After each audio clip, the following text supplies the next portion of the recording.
بەرنامەی ئەمڕۆ بە سپۆنسەری کۆمپانیای ئەسێ بۆ بازرگانی مۆبایل شیری ئەڵتونسا.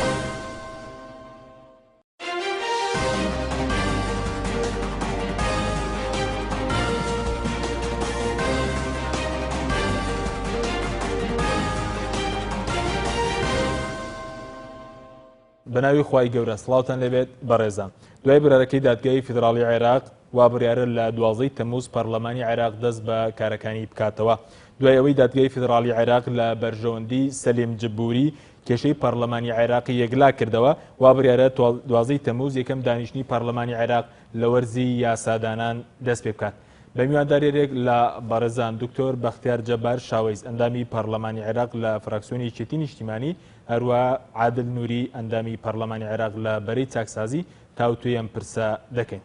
دوای چەند مانگێک لە کارخستنی وا بڕیارە پەرلەمانی عێراق لە 12 تەمووز دەست بە دانیشتنەکانی بکاتەوە. دوای بڕیارەکەی دادگای فیدراڵی عێراق بۆ یەکلاییکردنەوەی کێشەی پەرلەمانی عێراق و یەکلاییکردنەوەی دۆسیەکە لە بەرژەوەندی سەلیم جبوری، سەرۆکایەتی پەرلەمانی عێراق بانگێشتی پەرلەمانتاران دەکات بۆ یەکەم دانیشتنی پەرلەمانی عێراق لە وەرزی نوێی یاسادانان لە ڕۆژی 12 تەمووز. هەرچەندە دادگای فیدراڵی عێراق کێشەی یاسایی پەرلەمانی عێراق یەکلایی کردەوە، بەڵام پێناچێت بەهۆی ناکۆچی نێوان کوتلە سیاسیەکان دانیشتەکانی داهاتووی پەرلەمانی عێراق بەبێ کێشە بەڕێوە بچن. لای خۆشیانەوە بەرەی چاکسازی پەرلەمانی عێراق کە پێک هاتوون لە پەرلەمانتارانی مانگرت و ڕایان گەیاندووە بەشداری دانیشتنەکانی 12 تەمووزی پەرلەمانی عێراق دەکەن و داوا دەکەن دووبارە سەرۆکایەتی پەرلەمانی عێراق متمانیان لێوەربگیرێتەوە. هەرچی لیستە کوردیەکانی پەرلەمانی عێراقیش پێشتر بەبێ مەرج گەڕانەوە بەغدا، ئەم جارەش دەگەڕێنەوە و بەشداری دانیشتەکانی داهاتووی پەرلەمانی عێراق دەکەن. بەخێربێن، سوپاس باوەندە بوونتان. زۆر سوپاس. کاکعادە لەگەل لە بەڕێستانەوە دەست پێ بکەم بەر لەوەی کە بچینە سەرەوەی ئایا ئێوە دەگەڕێنەوە بۆ بەغدا چۆن دەگەڕێنەوە. حەزەکەم سەرنجی بەڕێستان بزان بەسەر بڕیارەکەی دادگای فیدراڵی عێراق سەبارەت بەوەی کە کێشەی پەرلەمانی عێراق لە بەرژەوەندی سەلیم جبوری یەکلا کردەوە.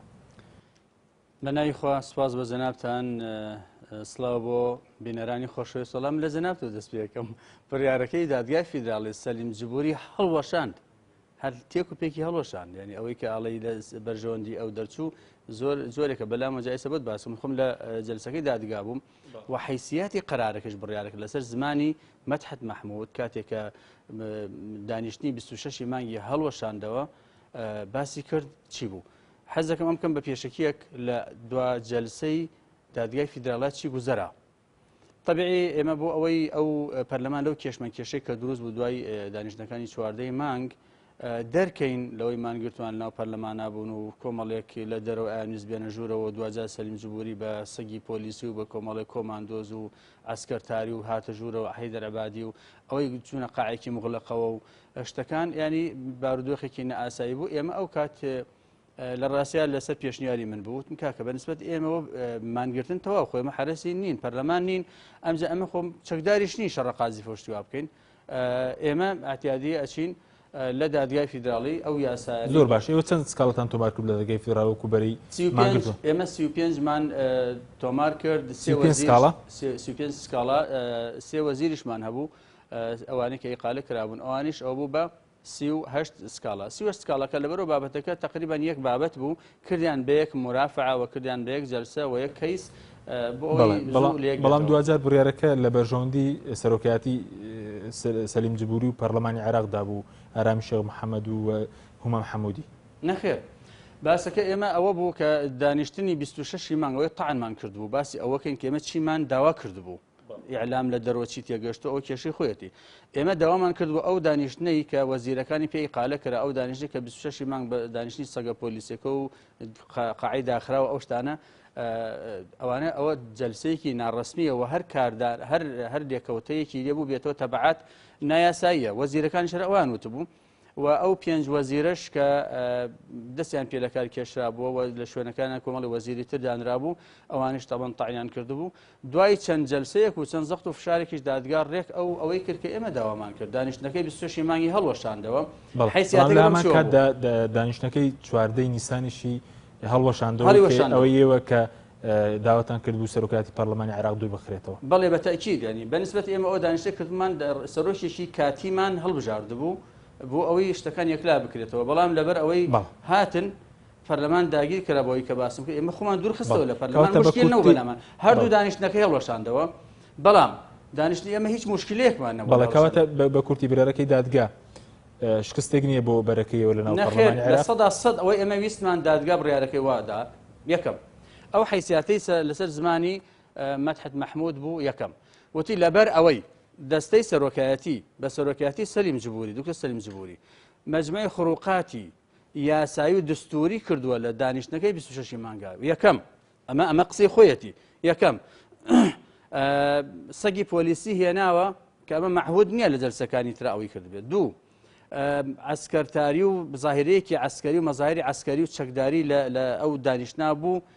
کە ئەمە ڕۆژانی تروانە بووە. سێ بەبێ ئەوەی ئیعلانی کە لە قاعەیەکە و هەڵساون ڕۆشتون تە قاعەیەکی تر بەبێ ئیعلانکردن و دزیەکی دینێکی پێوە پەنامەکیی پێوە دیار بووە چونتە هۆڵێکی تر بەبێ ئیعلانکردن کە ئەمە لە ڕووی دەستوریەوە نابێ. سێ دوای ئەوە کە و ئەندامانی خۆیان چونتە ژوورەوە دەرگاکان داخستووە لە دەرەوە لە ناوەوە کە ئەمە دەستوریان نابێ. چوار بە کلیلی بە زنجیر و کلیل لە دەرەوە بە ڤیدیۆ تەمان ڕۆشتانان پێشکەش کردبوو دیارە ئەوە لە ڤیدیۆ لە ئینەکانە کە ئەمە هەر نابێ مەخلوقات دەستوری ڕئیسی پەرلەمان دەستی سەرۆکاتی بۆی نییە هیچ ئەندام پەرلەمانیە منعکا بچێتە ژوورەوە لەبەر ئەم هەموو ئەم هۆکارانە لەبەر ئەم خروقاتە دەستوریانە دانیشتەکەی 26 مانگی هەڵوەشاندەوە و خاڵێکی تر ئەو وەزیرانی کە دەنگیان لەسەر دراوە بۆ دەستە کارکێشانەوە دەنگی یاسایی تەواویان نییە لەبەرەوە ئەویش مخالفە یاسایە و ئەو وەزیرانیش کە دەنگیان بۆ دراوە بۆی ببن بە وەزیر ئەویش دەنگی یاسایە ئەوش مخالفەی قانونیە و لە هەمووی کارەساتر کاک حەکیم ئەو وەزیرانی جەنابی برای بەڕێزم کاک دکتۆر بەختیار شاگەدارە ئەو وەزیرانی کە لە 26 مانگەوە ینی سوێنیان نەخوارد تەمان لە پەرلەمان بە فەرمی وەزیر نین ڕۆشتون دەست بەکار بوون هەنێکیان. دوو مانگوشتێک ئەمان گرێبەستیان ئیمزا کردووە بە بەدەیها ملیۆن دۆلار لەسەر ینی ئەمە هەمووی هەڵ ئەوەشێت کۆمەڵێک کێشەی یاسایی کۆمەڵی کێشەی ئیداری کۆمەڵی کێشەی مالی بەرۆکی سەلیم جبوری بۆ بڕیارانی کە ئەیدەن سەرۆکاتی ئەدرێ لەبەر ئەوە بڕیارەکەی دەستەی دادگای فیدراڵی هەرگیز لە بەرژەوەندی ئەوانە و دوایش بۆت باس دەکەم ئێمە لە یەکەم دانیشتنا چی ئەەکەین. زۆر باشە کاک دکتۆر بێمە لای بەڕێزت دەمەوێت سەرنجی بەڕێزت بزانم لەسەر بڕیارەکەی دادگای فیدراڵی لە بەرژەوەندی چێک لایکردەوە اینجا دوایەم بڕیارە پێ دوایە بە ئاسان دەتوانرێت دانیشتەکانی پەرلەمانی عێراق لە وەرزینەوەی یاسانان دەست پێ بکاتەوە. زۆر سوپاس بۆ جەنابێت بۆ تەواوی بینەران لە ڕاستیە من وای دەبینم کە ناتوانانی بە تەواوەتی بڵێن لە بەرژەوەندی بەرەیەک یان دژی بەرەیەک چوە ئەگەر سەیری بکەی لە قەرارەتەکەی وەریگرتووە ئەو دوو جەلسەی وەرگرتووە تا ڕادێکی زۆر تەوازنی تایە بەرامبەر بەوەی کە چکە لە جلسەی 4 نیسانە بەو پێ بێ ئیقالەی سەرۆکایەتی پەرلەمان کرابێ و لە هەمان کاتە ئەو جلسەی تر کە ئەو بەرەی چاکسازی لەگەڵی نەبوون یعنی 26 نیسان و تەحەفوظ و ملاحەزەیان نەبوو لەسەر هەندێک لە شێوازی ئیدامەدانی جەلسەکە و چوونە هۆڵەکەی تر و دەندان لەسەر وەزیرەکان یعنی ئەوانەی هەڵوەشانەوە یان لێرەوەی ئەتوانین بڵێین کە قەرارەکە کۆی پرۆسەکەی هێناوە بۆ خاڵی سەرەتا یعنی تۆ سێرەکەی هەر لە سەرەتایی باسکردن لە تعدیلی وەزاری و ئیسلاحات و ئەمانە هەر هەمووی هێنایەوە بۆ شوێنێکە کە ئەنەما هیچ نەکراوە تەنها پەرلەمان تعتیل کراوە و خۆتان نەزانن 3-4مان جلسە نەکراوە یەک دوو جلسەیە کراوەشی هەڵوەشایەوە عوتڵی بەسەرا هات یعنی دام و دەستگای تەشریعی و ڕقابی گەورەترین دام و دەستگا لە وڵاتە بەهۆی ئەو ململانە ئەو بڕیارەی دادگا کێشەکە یەکلا کردو پەرلەمان کارە دەکاتەوە بڕیارە بەتەواوی ئەوە کەوێتەوە سەر هەنگاوەکانی ئایندە بە تایبەتی بەرەی چاکسازی کە ئێستا جەبهەیەکیان دروست کردووە و کاگە عادل لەگەڵ بەرەی چاکسازیایە و وازام خەریکی پەیڕۆ و پرۆگرامن و ئایا ئەوان هەنگاوەکانی ئەوان چییە بێ بەڵام بەپێی یعنی ڕتمی ئاسایی خۆی ڕۆژی 12 مانگ دوای جەژن یەکەم ڕۆژی دەستپێکردنی فەسڵی تەشریعی تازەیە من تەسەورەکەم یعنی ئەگەر لە حاڵەتێکە ئەوەش بێت ئەمان ئەوە تا پابند بوون بە بڕیارەکەەوە بڕیارەکە بە گرنگیش و کاگعادل ناوێناوە باسی لەوە کرد کە لە مەسلحەتی خۆشیان بۆ من ناکەومە بەرەی مەسلحەت و منینەوە چکە ڕەگە ئێمەش خۆمان بۆ خۆمانم تەحەفوزمانە بێ زۆر خۆم لە حەزەمە سەرۆکی پەرلەمان و خاڵێکی زۆر گرنگەیە بێ باسی بکەین لێرە کاک حەکیم ئەسڵەن لەم کێشەی پەرلەمان نەبوو تۆپەکەیان فڕیان ناو پەرلەمانیان کرد بە 2-3 بەرەوە وەکو بۆیە باسی ئەوەم کردکەوتم دام و دەستگای ئەم وڵاتە تەشیعی ئەم وڵاتە و ڕقابی وڵاتێت پەک خرا بەداخەوە ئەم کێشەی ناو ئەنجومەنی وەزیران بوو کێشەی گۆڕینی وەزارەت و تعدیلاتی ناو وەزاری بوو عبادی لەگەڵ کوتلە سیاسیەکان لە پشتەوە و بە ململانەیە با بڵێن بە جۆرێک لە موامەرات هێنایانە ناو پەرلەمانەوە پەرلەمان وای لێ هاتن ئەمە بەرێ ئەوە ئێمە هەمومان یەک بەرە بووین هەمووشمان لەگەڵ بەیەکەوە دەرماندا لەسەر ئیسلاحی بەیەکەوە تەفویزی عبادیمان کرد بۆ هەنگاونان بەرەوە ئیسلاحات و ئەوانە لە ڕاستیە ئەبێ وا لێی تێبگەین جا قەراری دادگا هەرچێ بێ هەرچێ نەبێ ئەمە مۆزوعێکی ترە بەڕاستی مۆزوعی هێنا قەزایە و وەکوتم بەتاکید مادام بەرەی ئیسلاح دروست بووە و هەنگاوی کاری و شێوازی عملی تازەیان هەیە ناو پەرلەمانە بە تایبەتی لەو ڕوانگەیەوە ببنە هێزێکی ئۆپۆزیسیۆنی ئیجابی من پێم وایە زۆر گرنگە بۆ ناو پەرلەمان و بۆ ناو پرۆسی سیاسی کاتە پێ لە 12 تەمووزدا دەتوانرێت دانیشتنی پەرلەمانی عێراق بەڕێوە بچێت بەسەرنجدان لە ناکۆکینەوە کوتلە سیاسیەکە ئەوەی کە خوێنینەوە خۆی یەک شدەیە لێراکە حەکیم تقریبانەوە ئێستا با بڵێن هەفتەیەکی ماوە بۆ ئەوە لێرە معادلەی سیاسی لە ڕاستیدا فاڵی بۆ ناگیرێتەوە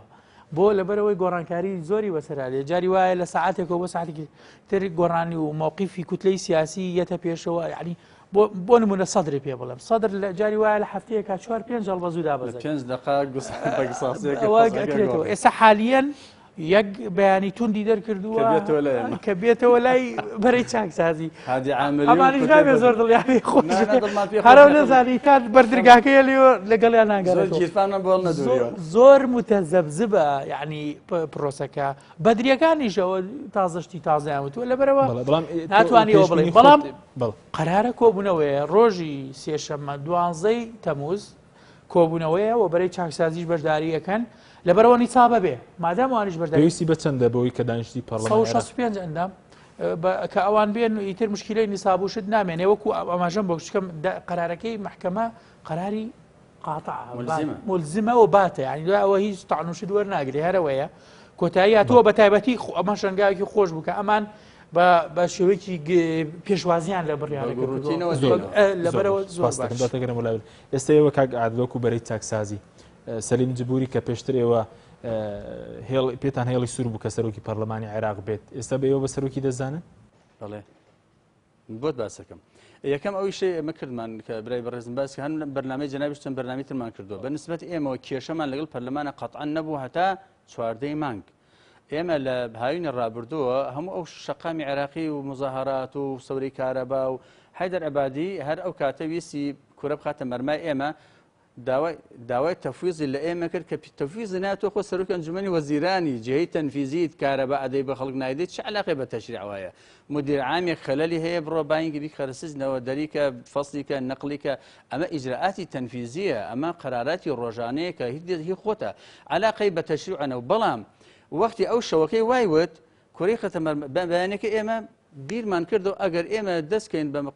قانونی و قانونی ئەوشتانە خەڵک پەلاماری پەرلەمانەدا لەمە تێناگا ئێمەش بالئیجماع هەڵەیەکی دەستوریمان کرد بە اعترافی هەمومان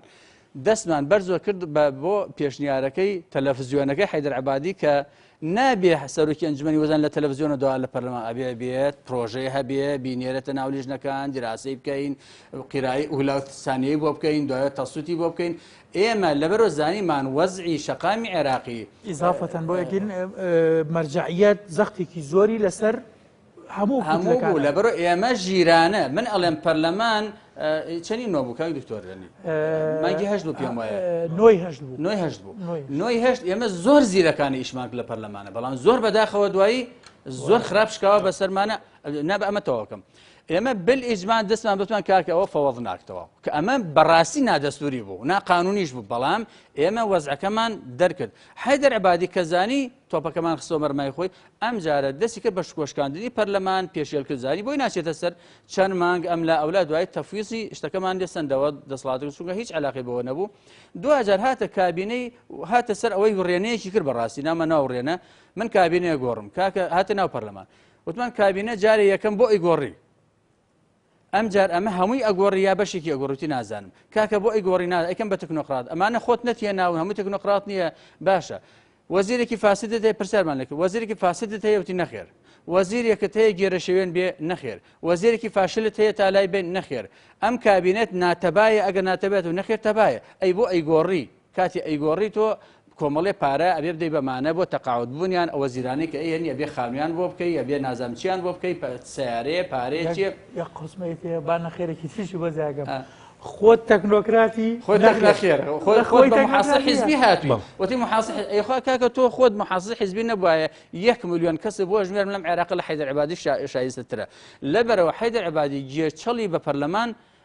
گێڕا ئێمە وەکو ئەندامانی پەرلەمان کە ڕەنگە بیری بێ برای بەڕێزم کاک محەممەد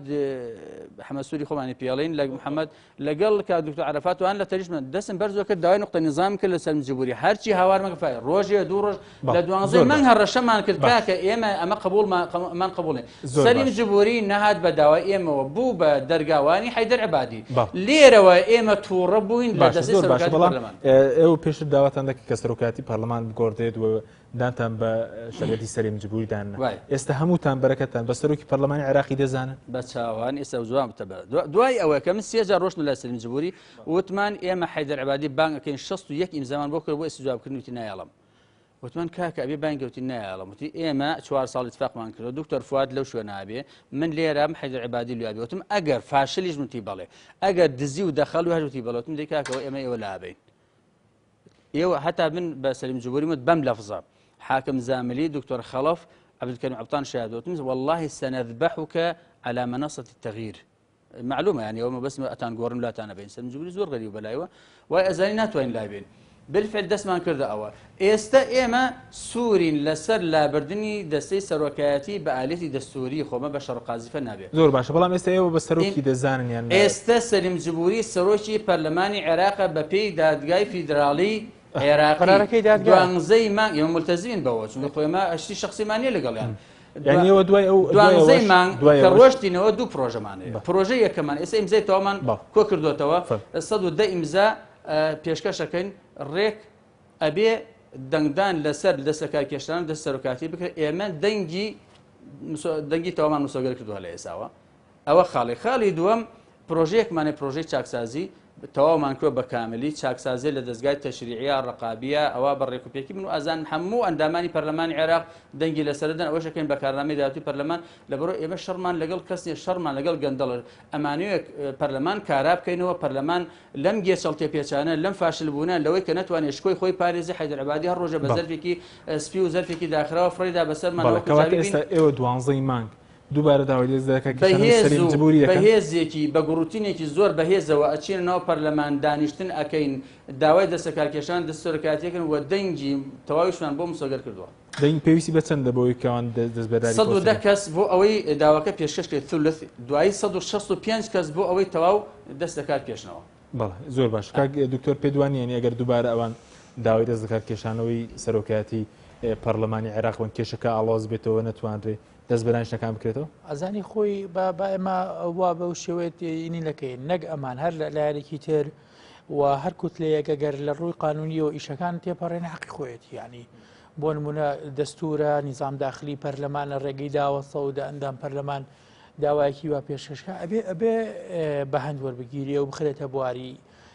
ڕێکاری ئیشکردنی خۆیەوە وەکوەوەی کە لە جەدوەل ئەعمالە بێ لە شتێکی ترابێ وطبعا يعني خو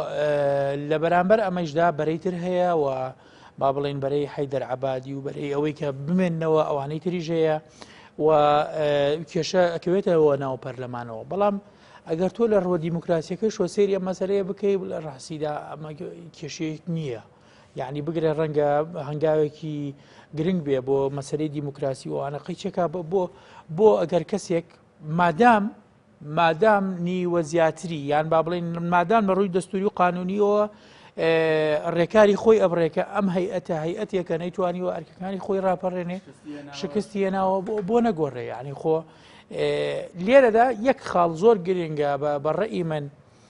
ئێمە ئەبێ لە بەرچاوی بگرین مەوزوعەکە لە عێراقا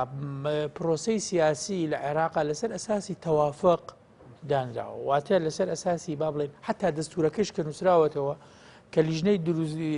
دانانی دەستور دیاریکراوە بە تەوافق دانراوە کوردە عەرەبە سونەیە حتا مەسیحی با بڵێن چەند کەسی تیابێوانە لێرەوەیە من وەکو خۆم ئەمە قەناعەتم وایە ئێمە ئەم مەوزوعە دوایی هەڵ نەگەڕێتەوە بەسەر ئێمە یعنی بۆ نمونە بێن بەم ڕێکارە یاساییە پەراوێز بخرێ مەسەلەی تەوافق وەلا بنرێ ئێمە لەناو بەغدایە دیموکراسیەتەکەی ئێمە ئەگەر دیموکراسیەتێکی شتیابێ بریتە دیموکراسیەتی تەوافقی دیموکراسیەتی ئەغلەبی و زۆر ئەقەلیە نییە یعنی بڵێن زۆرینەوە کەمینە ئەگەر ئەوە بێ ئێمە هیچ نابینەوە لە بەغا هەر بە قانون هەر بە یاسا هەر بە دەستور دەست بەرزەکەنەوە چکە تا هەر هەمومان یەکگرتوبین 6 کەسی 65 کەسی سەدی ژیر بینیش نییە ئەم خاڵە زۆر گرنگە ئەمە لە بەرچاو بگرێت ئەگەر نا بە هەموو شێوە ڕەنگە هەمومان لەگەڵەوە بین یعنی خۆ ئەمە ئاەتی قورئان نییە تۆ کابرا داوناوە بە سەرۆکی پەرلەمان لەلایەکەوە ئەگەر وەکوتم زۆرینەی ئەندامانی پەرلەمان کە ئیرادەی خەڵکی عێراقن کە دەنگیان هێناوە کە نوێنەری خەڵکن ڕایان وایە ئەمە شکستی خواردووە حەق بگۆڕێ ئەمڕۆ بگۆڕێ سەرکەوتونە بوونە دەستی سەرۆکاتی پەرلەمانی عێراق لە ئیدارەدانی پەرلەمانی عێراق بەنسبەت من وەکو خۆم ڕەنگەم لە حەزەی زۆرمە بوو بێ بە تایبەتی لەسەر خودی سەرۆکی پەرلەمان کە جگە لەو مماتەڵەیە کە کردوێتی لە کاتی تعدیلی وەزاریە ڕەنگە هەنگاوی جەریئانەیە هەندێک قەرار حاسم نەبوو بێ ئەم کە ئینسانە کە خۆی سەرۆکی پەرلەمانە سەرۆکی پەرلەمان خەڵکی کێوێ کە حاسم بێ قەرار بێت جەری بێ و بتوانێ دەست بخاتە سەر کێشەکان لەمە مۆزۆئی ئەوەی کەوتم تۆپەکەیان هێنایەوە بۆ ناو پەرلەمان ئەبوایە بەرگریکاری یەکەم بواە کە ئەو تۆپە نەیەتەوە لە لای عەبادی و لە ئەنجومەنی وەزیرانەوە بۆ ناو پەرلەمان پەگ نەخرایە ئەمە ئەو پێم وایە کە ئەمە سین بووە لێرەدا یەک نقطە مهمە لە ڕووی قانونی و دەستوریەوە هەرچێکە کرێ بەرامبەر بە سەلیم جوبوری بە عەبادی بە دکتۆر فواد بەرامبەر کەسێک حەقە بەس بە ئالێتی تر نەبێ یعنی مەسەلەن ئێمە زۆر جار من یەکەم ڕۆژ کە عەبادی حزمەی ئیسلاحاتەکەی ئەوە کرد لێز لە سلێمانی بووین هەندێک پەیامبەر هاتن بۆ لامێکێکیان کورساد بوو وتی ڕای چیە بەرامبەر بەوانە زۆر تون بووم لەسەری بە سلبی قسەم لەسەر وتی هەرچی ئەندام پەرلەمانە ئەو ئێستا ماوە ئەرشیفەکە وتی هەر هەمووی لە عێراق و لێرەش لە کوردستان دەستخۆشیان لە عەبادی کردووە وتم من لەگەڵیان نیم و نەتیجەکەی شێبینین یعنی وتی بۆ لەگەڵ یاوتم لەبەرەوەی مەسەلەی تەوافقی وەلاناوە لەبەرەوەی هەندێک لە هەنگاوەکانی کە وەکو حەزمەی ئیسلاحاتی ناوێتی دەستوری نین کە من خوێندومەتەوە ئەمڕۆ و دەریشکەوتوا بوو بۆیە عێراق ئێستا کارەساتە ئێمە 4-5 ماڵە ئەم کێشەیە هات و چوو لە ئەخیرە ڕێک هاتینەوە بۆ یعنی 4-5 ماڵ ئەگەر لە دەوڵەتێکی دیموکراسی لە دەوڵەتێکی مەدەنیەت لە دەوڵەتێکی شەفاف و پێشکەوتن خواز بێ 4 مان بە هەدەردان بەڵام هەر بەراورد بە کوردستان پەرەخستنی پەرلەمانی کوردستان باشتر نییە ئێمە هەر بەراوردی ئەوە ناکەین ئەگەر بێتە سەر ئەو مۆزوعە 100 قات باشترە پەرلەمانی کوردستان وانە چۆنتە هەر بەڕێی من مقارن ناکرێت بە پەرلەمانی عێراقی پەرلەمانی کوردستان پەرلەمانێکە کە کوا پەرلەمان کەی ماوە ئێستا شتێک نییە لە کوردستانە بەناوی پەرلەمانەوە بێت سەرۆکی پەرلەمان پۆلیس ڕێگەی لێگرتووە بچێتە ناو ئینەوەی ئەی تۆ بیرنەرەوە لە وڵاتێکی دیموکراسیە لە وڵاتێکی ئەوروپیا پۆلیسێک ئەگەر ڕێگە بگرێت لە سەرۆکی پەرلەمان ئەزانی یعنی چی؟ یعنی ڕێگەی گرتووە لە ئیرادەی زۆرینەی خەڵکی کوردستان کە هەمویان دەنگیان بە ئەندام پەرلەمانەکان داوە ئەندام پەرلەمانەکانیش هەمویان ئەویان هەڵبژاردووە چۆن شتی وایە بەبێ قانون لەبەرەوە پەرلەمانی کوردستان با تێکەڵی ناو پەرلەمانی عێراق نەکەین کە ئایا بەراورد دەکرێنە بەڵام لەوێش ئەمە کارەساتە وەکووتم 4 مانگە لەم سەر بۆ ئەو سەر ئەهێنین ئەوە ناوەکانە ئەوە دەنگەدەن ئەوە دەنگنادەن هاتینەوە بۆ کوێ بۆ ئەوەی وەکو هیچمان نەکردبێ بەڵام 4 مانگ تاقە 4 مان خزمەتکردن 4 مان بە هەدەردانی سوڵتەی تەشریعی کە دەیان قانون قانونی گەورە بۆ نمونە بە ئەم چوارمانە هەڵ بدرایە قانونی نەوت و گاز تێپەڕێندێ کە ئەکرێ بە سەرەتایەک بۆ چارەسەرکردنی کێشەکانی هەولێر و بەغاش بەڵێنی زیانەکانی زۆر بۆ 4 مانگە فراغی پەرلەمان بۆ عێراق خوێریم لەگەڵ ڕێزما لێرە خەسی بێ ناکریان کەس بیرلەوە ناکاتەوە من بەڕێی من بێ نەک هەرزیانی زۆر بووە حەقا ئەوانەی کە بوونە موسەبیبی سەرەتایی ئەمە چۆن محکمە ئیتیحادی قراری ئەوەشدا هەر خۆی محکمە ئیتیحادی محکمەیان بکە و قرار بدا و لە ڕووی قەزاییەوە لێ پێچینەوەیان بەڵێ سپاس دەکەم بەڵێ بینێرانی بەڕێز و خۆشەویست ناوبڕێک وەردەگرین دواتر دەگەڕێنەوە لای ئەوەی بەڕێز و خۆشەویست بەرنامەی ئەمڕۆ بە سپۆنسەری کۆمپانیای ئەسێ بۆ بازرگانی مۆبایل شیری ئەڵتونسا. شانازیەکی گەورە لە بواری تەکنەلۆژیادا مۆبایلی ئەسێ مۆبایلێکی کوردی و بۆردێکی تایبەتی لە وڵاتی تایوان و شاشەیەکی زۆر تایبەت لەلایەن وڵاتی یابانەوە بۆ دروستکراوە و کواڵەتی کامێرەکەی لەلایەن کۆمپانیای بەناوبانگی سۆنیەوە بۆ کراوە وکردنەوەی مۆبایلەکە لەلایەن سکانی پەنجەمۆری خاوەنەوە ئیش دەکات. مۆبایلی ئەسێ یەکەمین مۆبایلی مارکەی کوردی 4G LTE.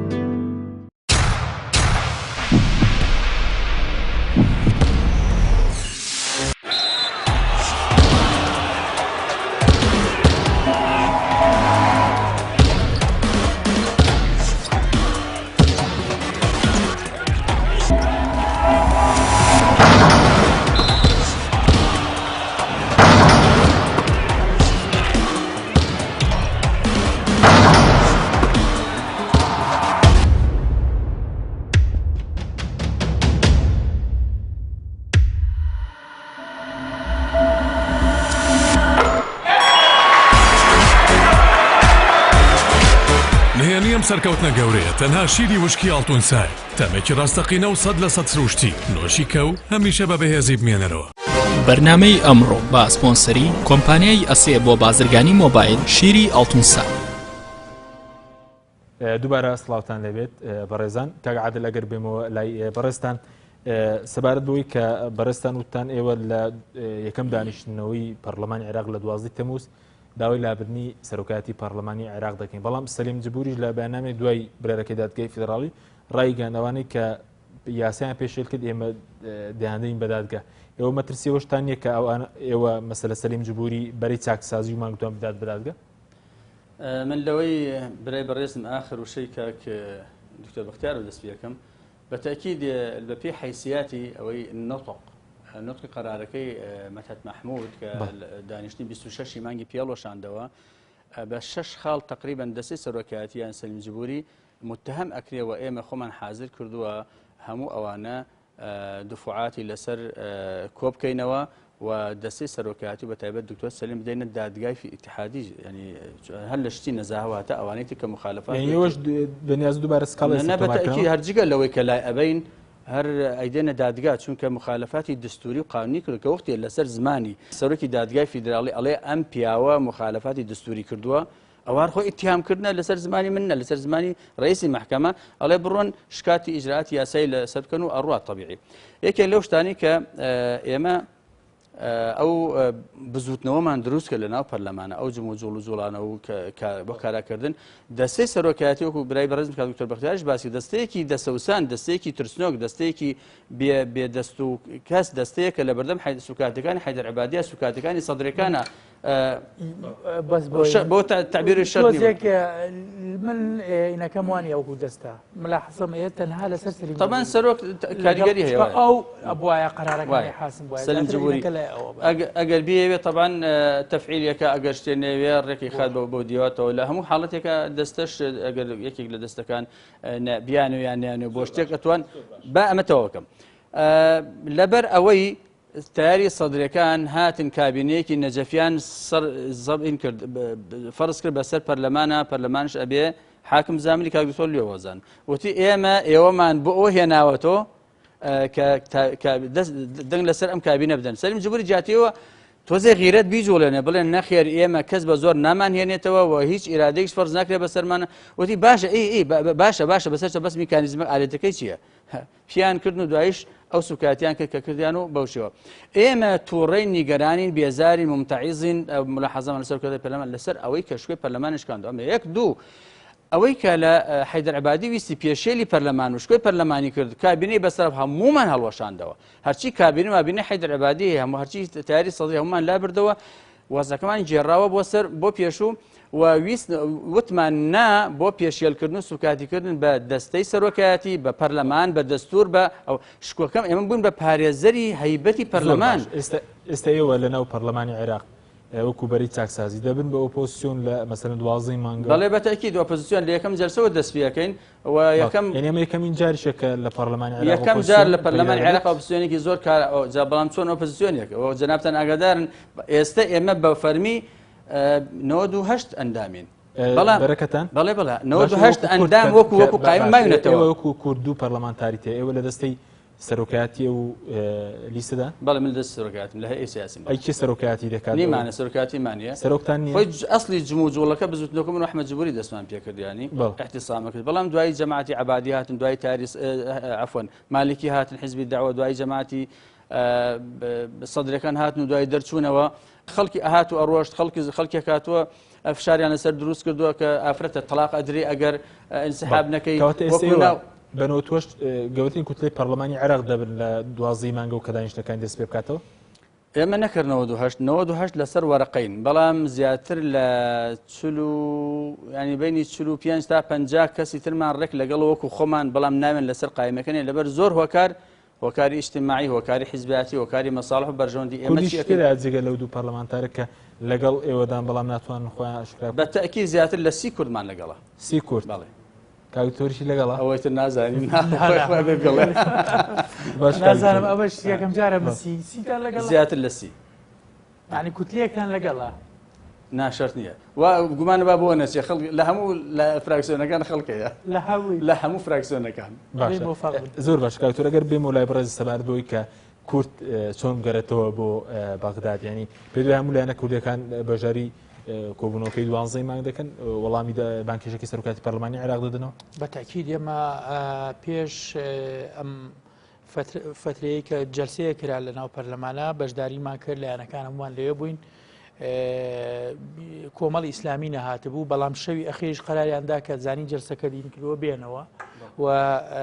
بەڕێزانی یەکگرتووی ئیسلامی کوردستانیش هینیانە بوو ڕێکەوتەکەەوە بوو ئەو ڕۆژەی کە جەلسە بوو کۆنگریانە بوو ئەگەر نا هەرچەند ئەندێم لە حەزیانە بوو ئەیان و بە ئەمڕۆ نەبێیان بەیانی بێ هەر لەسەر کاتەکەی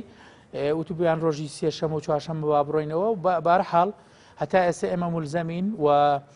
خۆشتان گوێتان لێ ئێمە وەفدێک بووین ئاگادار بوون چوینەوە بەغاوانەوەکو فراکسیۆنی یەکێتی و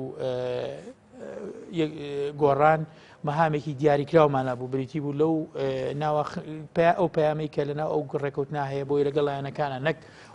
ئەم سەردانی دواییتان بوو ئەمە بوو ئەگەنا سەردانی کاتی جەلسەکە کاتی کۆنگرەکەی ئەمە بۆ شتێکی تر سەردانی جەلسەکەەوە بۆ دەست پێکردنەوە بوو مەبەستم لەوەیە یعنی ئێمەش کە ڕۆژوونەتەوە لەگەڵ ئەو لایەنانام وەکو دانیشتمان کردبێ لەسەر ڕێکەوتنەکە معنای وایە ئەگەڕێینەوە ئەمە ئەو بەڕێز کاک مەسعود پامێکی بڵاو کردەوە بۆ دانیشتنی هەموو لایەنەکان لەسەر ڕیفراندۆم یەکێک لە خاڵەکانی کە ئاماژەی بۆ کردووە کە بگەڕێینەوە بۆ بەغا بۆ ئەوەی کێشەکان چارەسەرکەی لەبەرەوە کەس مزایدە بۆ هۆنەکە هەمومان من پێم وایە قەراری کاک مەسعود بۆ فراکسیۆنەکەی خۆیان قەرارێکی قەتعی وەکو مەحکەمەی اتحادی هەمووی دێتەوە ئێمەش ئەڕۆینەوە فراکسیۆنی پارتیش لەگەڵ ئێوە دەگەڕێنەوە بۆ بەغداد من بۆیە باسی پامەکە کاک مەسعود کرد ئەو ڕۆژێکی ئێمە چوین بۆ بەغا ڕۆژێ پێشەوە کاک مەسعود بەڵام و داوای گفتوگوی برایانە لەگەڵ بەغداد دەکات بۆ مەسەلەی ڕێکفراندۆ هەر باسی گەڕانەوەشی تایە باسی گفتوگۆی برایانە لەگەڵ هێزە سیاسەکانی کوردستان دابنیشین واز لە ناکۆکی ناوخۆیی بێنین بۆ ئەوەی بەرەو ڕیفراندۆم بڕۆین لە هەمان کاتا باسی ئەوە شەکا کە بگەڕێنەوە بۆ بۆچی پێ دوایە بڕیارەکەی مەسعود بارزانی بۆ فراکسیۆنێک وەکو بریارەکەی دادگای فیدراڵی وایە بۆ خۆیان خۆ بڕیاری خۆیان کاک مەسعود سەرۆکی پارتیە و سەرۆکی یعنی کوتلەکەیان و هەموو ئەندامەکان بەرەوە ئەگەڕێنەوە ینی کە باسی ڕیفراندۆم دەکە ئێستا هەموو هێزە سیاسەکان پێ دوایە هەمویان دەگەڕێنەوە بۆ بەغداد 12 مانگ ئەزای خۆ باشە من یەک پرسیارەکەم ئێمە ئێستا بۆی عوتڵەکەەوە لێرەین کاگوشیار زێباری ئەندامی مەکتەبی سیاسی پارتی دیموکراتی کوردستانە و خاڵۆی کاک مەسعود بارزانیە وەزیری مالی عێراقیە ئێستا ئەو خەریکی ئەوەیە کە عێراق لە قەیرانی دارایی دەرەکە ڕۆشتووە دەرگا بە دەرگا لە بانقی نێودەوڵەتی ئەدا و دانیشێ و ئینجازێکی گەورەی کردووە 15 میلیارد دلاری بە قەرز وەرگتووە بۆ عێراق. یعنی چی ئێمە ئەگەڕێنەوە کاکە ئەوان ئێمە خۆمانەر لەوەین هەموو ئینەکان کە ئەڵێ نەگەڕێنەوە بەغا هەر ئەندام پەرلەمان نییە لە سەرۆکایەتی کۆمار کوردیتیایە لە ئەنجومەنی وەزیران لە وەزارەتەکان بە پێی حەجمی خۆمان لە ناو پەرلەمانە یعنی گەڕانەوە خۆ ئێمە نەهاتوینێتەوە تا بگەڕێنەوە یعنی وەکو وایە بە ئەندام پەرلەمانێکی بۆ منە بەرەی چاکسازی ئێسەکە لە ئوردن دانیشێوانە بڵێ کاکە و چوو بۆ ئوردنەوە عوتڵێ و تەواو باز دەکرا مەسەرەن ئەو سەردانیەوە بۆ بەغداد باز لەوە کراوە کێوە لەگەڵ ریفراندۆم نین و لایەن عێراقیان باسییان لەوە کردووە سەبارەت بەوەش کەم سەردانی ئێوە لە ئایندەدا ناوێتەوە کاری پەربوونی فراکسیۆنە کوردستانەکان لە داهاتوودا خۆی یەکەم ئێمە بە هیچ شێوەیەک لەگەڵ ئەوەدا نین کە لەو دیو حەمرەینەوە لەسەر کە بچووکترین مەسەلە جیاوازی بیر و ڕامان هەبێ حتا ئەوەی کە کاگە عادلیش ئێستاکە ئەو ئیرادەی خۆیەتی و لە بەرەی ئیسلاحی من شخصی خۆم نێبرتم حەزەکەم هەرچەند لەگەڵ ئیسلاحی شابێ هەر لەگەڵ ئێمە بێ ئەسڵەن من لێم جاتی هەموو نەخوازن لە مافی خاک و خەڵکی کوردستان بۆ نمونە بڵێن یعنی ئێمە ڕێی تایبەتی خۆم نەخوازەڵا وەکو لە ئەسەر ئاستی کوتلە و ئەوانە ئەمە یەک دووهام ئێمە گۆڕانکاریە گاتوۆتە ئاراوە لە کوردستانە تەوازنی هێز گۆڕانکاری بەسەر هاتووە هێز ئەگەر بە پەرلەمان و بە دەنگ بێت و بە کورسی بێ گۆڕانی بەسەر هاتووە ئێستا کوتلێ دروست بووە لە پەرلەمانی کوردستان خاوەنی 42 ئەندامە کوتلێ دروست بووە لە پەرلەمانی عێراق خاوەنی 30 هی کوردی ئەنجا لەناو ئەم ڕێکەوتنەدا هەندێک خاڵی زەحمەت نەبێ ئێمە حسابی سیمان کردووە دکتۆر تابگە لە ئێوە نەماوە ئێستا 29 خۆی ئەوەیەک لای هەمووی ئەڵێ سی وتم بڵێ لە ژمارەشتا سوگە ئێستا 21 زائد 8 نەک 21 زائدنەوە ئەمە من حسێب مکرد 29 کە بەڵام هەر هەمووی ئەڵێ سی وتم ئایا دکتۆر تابگە لە ژێرە بەڵێنێکی بە ئێوە داوە ئێوە کاکە باش بەڵێنێکی دا ئەگەر دکتۆر تابگەتان بردوێتەوە تا من ناوی ڕشکەمەوە لای خۆم ئەو مۆزۆئەکەوای هینیەکەن وایە 29 بێ گەورەترین فراکسیۆنی کوردیە لە ناو پەرلەمانی عێراقی و لە کوردستانیش 42 هەر بامان شێوە ئەمە مەترسی نییە بۆ کەس بەعکسەوە هۆکارێکە بۆ زیاتری خستنی ماڵی کورد و ئەم تێکەڵاویە کە گۆڕانێکی تازەیە ناکرێ هەروە بە ئاسانی ئێمە بڕۆینەوە بۆ بەغا دانیشین لەسەر کورسەکەمان لە پەرلەمانە بەبێەوەی تعارفێکمان لەگەڵ ئەولایەنە نەکردێ ئەنجا مۆزۆعی ریفراندۆم باش مەهامی ئێمە ئەوە نییە لیژنەیەک بوو بێتین بچین لە بەغا بڵێن کاکە وەڵا ڕیفراندۆمەکەنیان نایکەن ئەوە ئیشی ئێمە نییە ئێمە ئەم لیژنەی ئێمە ئەم شاندەی کە دروست کراوە لەلایەن سەکردایەتی هاوبەشی گۆڕانویکێتیەوە یەک مەهامی دیاری کراوی بووە لە چوارچێوەی ئەوە لا نەدراوە لە ناو ئەمەشدا بە تەکید ڕێکەوتنی گۆڕانویکێتی دیباجەکەی زۆر بە شەفافانە یەکەم ڕۆژ هەموو کەنە ئێوە بینیوتانە هەموو کەناڵەکانی ڕێگەیان بڵاو کراوەوە باسی ڕیفراندۆمیتیایە باسی سەربەخۆیتیە لە دەرەوەی ئەوە کۆمەڵێ شایع ئەو کۆمەڵی درۆی شاغدار بە ناوی ئێمەوە کراوەوانە لە ڕاستیدا هی ئەوە نییە کە کاتی پێوە کوژی ئەوە نی هەر جوابی بیتەوە بەڵام بەڕاشکای فراکسیۆنی پارتی نیگەران نییە لەو هاوپەیمانەتیەوە کە لە بەغداد دروستان کردووە ئاخر نیگەرانەکە وەکو پێم وتی یعنی گۆڕانی هێز هاتوۆتە ئارەوە ڕەنگە نیگەران ناتوان بنای ئەوانەوە جوابم بەڵام ئەگەر نیگەرانیش بن یعنی ڕەنگە شتێکی کاتی بێ دوایی بۆیان ڕۆنە بێتەوە نەخێر ئەوە ئێمەنین ئەو پەیاممان هەبێ بەنسبەت پەرتەوازەی گوتاری کوردی و و هەروەها ڕەنگەت پەیوەندی بۆەوە بێکە وەکوتم ئەوان فراکسیۆنی یەکەمین بوون ئێستا بن بە دووەمین ئاوە باش کاک عادل لەگەر بێم وڵای بەڕێزت سەبار بووی کە ئەیگرتنی ئەم دوو فراکسیۆنەکە مەسەلەن هاوپەیمانەتێکیان دروستکرد لە مەسەلەن لە ڕەنگە لە یەکەم دانیشتنەوەوان وەکووا پەیمانێک بەشداری بکەن ئەمە کاریگەریک دەبێت لەسەر فراکسیۆنە کوردیەکان پێت وایە وڵای من پێم وە ینی هێواخوازم کە هەموو لە نەکوردەکان ببن بە یەک فراکسیۆن هەمیشە حتمما یەکبوون و یەکگرتن و یەکگرتووی مەطلوبە ینی وا بەرژەوەندی ئێمە خوازیەکە هەمومان هەر ئەسڵ بن بەڵام یەک شت هەیە لێرە ینی سواز بخوا ئێمە لەم خولە هەر لە بیدا سەرەتای خولەکەوە بەڵێ چەترێکمان نەبووە بەڕەسم بەناوی تەحالفی کوردستانی و ئەوە بەڵام بەڕاستی من ڕۆژێ لە ڕۆژان هەستم نەکردووە دکتۆر بەختار لە من کورتتر بێ من لەو کورتتر بم کەس مزیادێ بەسەر کەسۆ کرد بێ بەبێ هیچ ئیتفاقێکیش هەر کەسێکمان لە هەر شوێنێکا بوو بین تەمسیلی کوردمان کردو خاک خەڵکی کوردستان بەڵام لێشت ناشارمەوە هەنیە شتی ناوخۆی بوو لە دوای ئەوەی هاوینە ڕابردوو نوەزدەی ئابوو دوانزەی مانگی دەئۆناوە یعنی کاریگەری بوو ئەمە حەزمان نەکرد ئەوە ئەسڵەن هەر لە فڕۆکەخانەکان نەچێتە بەغدا هەر لێرە بێنێتە بەڵام بەداخەوە بازێک لایەن و میدیا گەیاندانە میدیا عەرەبیەکان ئەوە شکستێک و بۆ ئێمە نەخوازراو بوو ئەگەنا بەنسبەت ئێمەوە باش بووین زۆر باش ئێوە ئێستا گەر کوتلێکی کوردستانی دروست بکرێتەوە مەسەلەن ئێوە وەکو دوو پەرلەمانتارەکە دێنەوە ناو کوتلەکە کوتلێکی ئێمە هەر لێرەین یانی چی دێنەوە نانە بۆنەوە کورتی کوردی لە ناو پەرلەمانی ئێستا ئێوە کوتلێکتان دروست نەکە بەناوی بەرەی چاکسازی نا ئەوە عەلاقەی بەمەوە نییە نانا ئەوە ئەگەر با بۆی ئێستا بۆ نمونە ئەوە ئەندامانێک کە حیزبی داوەن دەوڵەتی قانون لە ناو ئێمە هەرخۆیان دەوڵەتی قانونن ئەم بەرە ئێمە دروستن لە پەرلەمانە بۆ ئەو چەند خاڵەیە دیکتۆرە تاوێش هەر لەگەڵ گۆڕانایەگەڕ نا ئێستا ئێمە من تاگە مستەقلی نا سەر بەخۆین ئێمە من سەر بە فراکسیۆنی یەکگرتوونی ئێوە پەیڕەوی ناوخۆتان نییەوەکو لیستی بەرەی چاکسازی لە پەرلەمانی عێراق بەڵێ هەمانە ئەی کەواتە لیست نییە و ئەوە چۆن نەک ئەمە ئەندام پەرلەمانەکانی تریش دەنگی لەسەر ئەدەن لە فراکسیۆنەکانی تر بۆ نمونە من هەر لە فراکسیۆنە کوردستانەکان ئەوان چی ئەکەن ئێمە وەکو سەربەخۆ ئێمە فراکسیۆنێکێتیمان هەیە پارتیمان هەیە کۆمەڵمان هەیە یەکگرتوومان هەیە ئەکرێ بڵێ مادام لە فراکسیۆنێکی تایبەتی تۆ دژی ئامانجەکانی نەخێر ئێمە 65 ئەندام پەرلەمانی کورد بووین دابەش بوون بەسەر 5 فراکسیۆنە ئێستا دوو ئەندامان لە فراکسیۆنەکانیان دوور خراپ دوو عەرز بکەم کوردیەکان چەندە فراکسیۆنە کوردستانیەکان پێنجن ئێمە هەردووکمان سەر بەخۆین احتیمالە ئێمە مەشروعێکمان هەیە فراکسیۆنێکی تر دروستکەین سەر دوو فراکسیۆنمان هەیە جارە سێ بەسێن ینی طبیعی ئێمەش دوو نەفەر فراکسیۆن جەنابی کاکتۆر زانێ فراکسیۆن هەیە لە بەغا یەک کەسە طبیعی ئێمە ئەو کاتە بین بە 6 فراکسیۆن هێشتا ئێمە ئەوشمان نەکردووە بزانین وەزوو بارودۆخەکە بۆچێ بەڵام هیچ موشکیلەمان نییە چونکە فراکسیۆنەکانی تر چی ئەکەن ئێمەش هەروە ئەکەین بەڵام ئێمە بۆ کاراکردنی پەرلەمان بۆ ئەکتیڤکردنی پەرلەمان بۆ داکۆکیکردن لە مافەکانمان بۆ بێزارانە دژی حەیدەر عیبادی و دژی حکومەت دژی سەرۆکاتی پەرلەمانەمانە ئەم هەنگاوەمان گرتە بەر ئیتر ئەو دەستگا و تەنەکە شڕە ڕاگەاندن و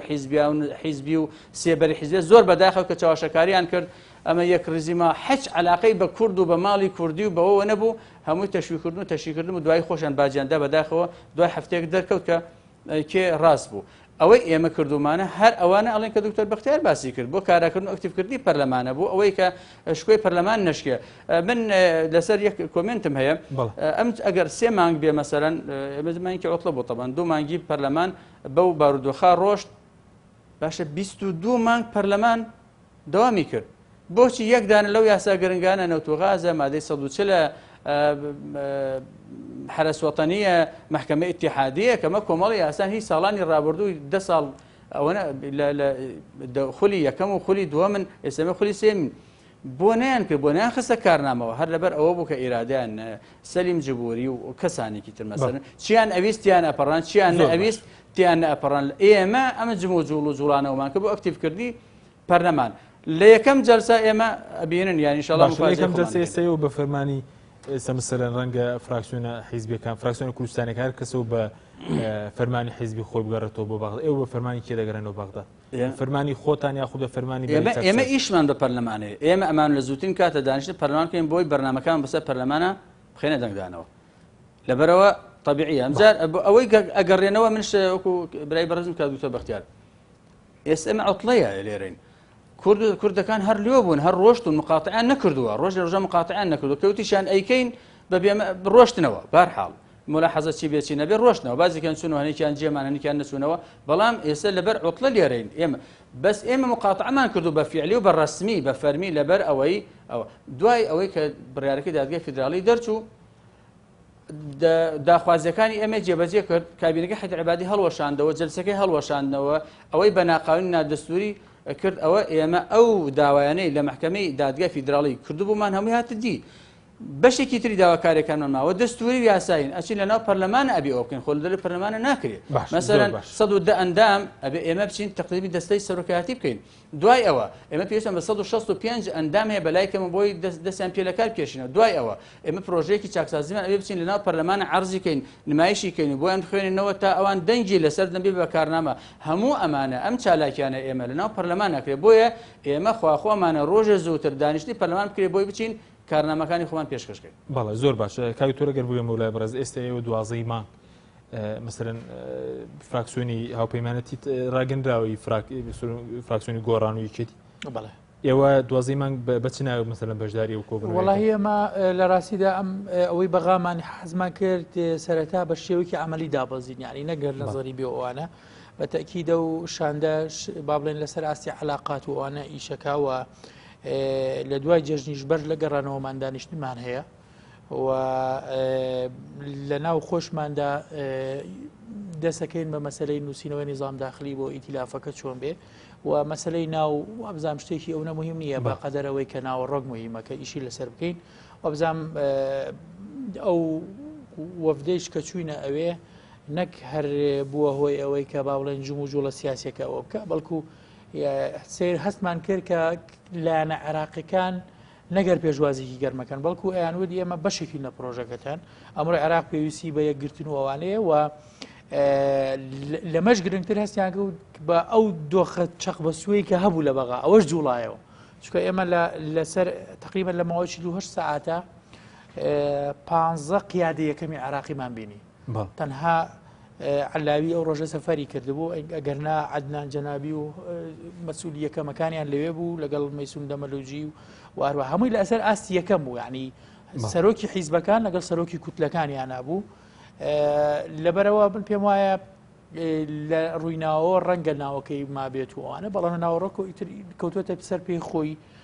ئیشەکات ئەوە یەکەم هەنگاوی بوو وەکو ئاماژەم بۆ کرد. بەڵێ زۆر باشە بە دو پرسیارم سەبارەت بە گۆڕانکاریە وەزاریەکان بێ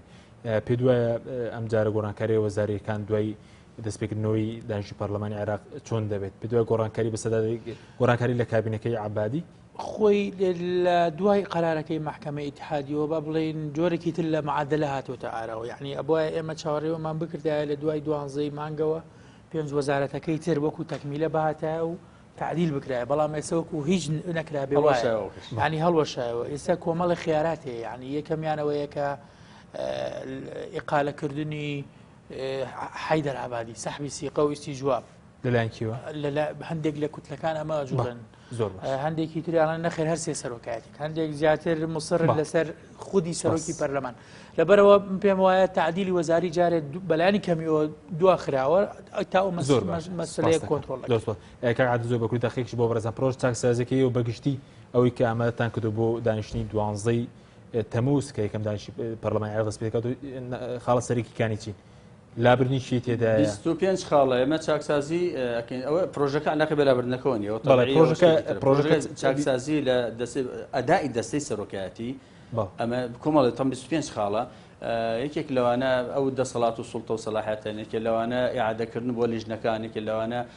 ئەبێ وەکالات نەمێنێ مفەتیش عامەکان لەگەڵ وەزیرەکان لەگەڵ وەکیل وەزیر لەگەڵ چیەکە لەوانە ئەبێ ئستحقاقی مکونات یعنی یەکشت مهمە ئێمە داواکەین محاسەسە حیزبی نەمێنێ بەس محاسەی مکون ئێمەی کورد لە سەدا 20 ئەبێ یەک کەس ناتوانێت بانکە بە لە سەدا 90 ئەو بەداکۆکی لەسەرکە بەڵام ئەو کات مشکلە منم دکتۆر بەختیارە مهمە وەردوکان کوردین یەکشتمان بیر نەچێت سەلمی جمهوری لەم دوسێ ڕۆژە کەوتۆتە شەڕێکی شەخسیوە دەوت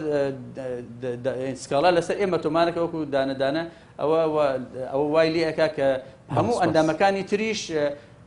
چۆن بڵێ سیقومەتمانیان پێنەمێنێت چونکە سەرۆکی پەرلەمان ئەبێ وەکو باوکێکی گەورە و برایەکی گەورە تەماشای هەموو ئەندامەکان نەشەڕی شخصی زۆر سپاس بۆرێک لە بەڕێزان عادل نووری ئەندامی پەرلەمانی عێراق لە بەرەی چاکسازی و دکتۆر بەختیار جەبارشاوی ناوی پەرلەمانی عێراق لە فراکسیۆنی یەکێتی نیشتیمانی سوپاس هیچ بۆ بینەرانی بەڕێز سوپاس بۆ هاوکارانم تا بەرنامەیەکی تر بەخواتان دەسپێرین خواتان لەگەڵ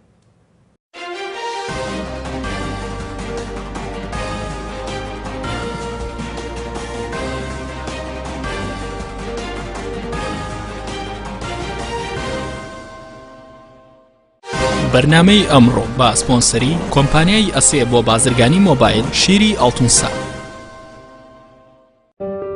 شانازیەکی گەورە لە بواری تەکنەلۆژیادا مۆبایلی ئەسێ مۆبایلێکی کوردیەوە بۆردێکی تایبەتی لە وڵاتی تایوان و شاشەیەکی زۆر تایبەت لەلایەن وڵاتی یابانەوە بۆ دروستکراوە و کواڵەتی کامێرەکەی لەلایەن کۆمپانیای بەناوبانگی سۆنیەوە بۆ کراوە وکردنەوەی مۆبایلەکە لەلایەن سکانی پەنجەمۆری خاوەنەوە ئیش دەکات. مۆبایلی ئەسێ یەکەمین مۆبایلی مارکەی کوردی 4G LTE.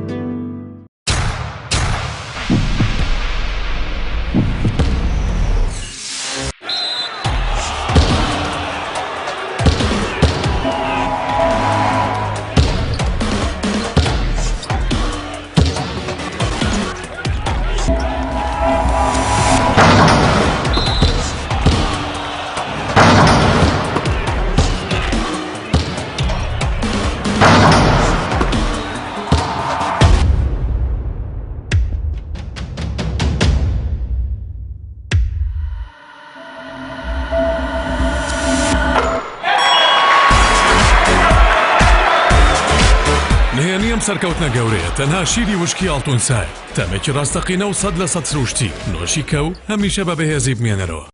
بەرنامەی ئەمڕۆ با سپۆنسەری کۆمپانیای ئەسێ بۆ بازرگانی مۆبایل شیری ئاڵتونسا.